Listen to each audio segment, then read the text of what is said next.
Hey guys, bun venit la un nou episod. Astăzi noi o să ne descărcăm Minecraft original pe telefon.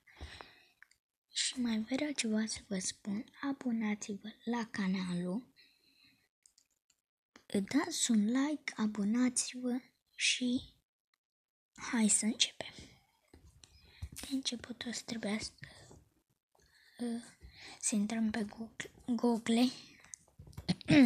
Google, așa, și să scriem Minecraft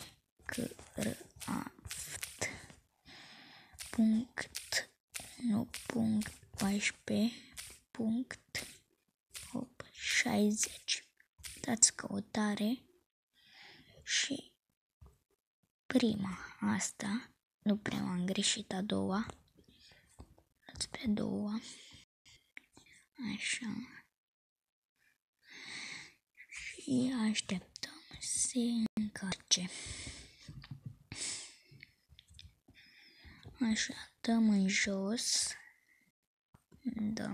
dăm că-s așa, după dăm Minecraft pe aici, Minecraft așa, așteptăm că-s câteva, după dăm al final, dăm continuate, permite și dăm ok și vedeți, se instalează.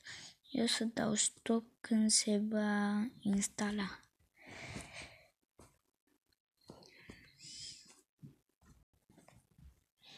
Hey guys, mie mi se descarcă greu și acum o să fac un alt episod să vă arăt că merge.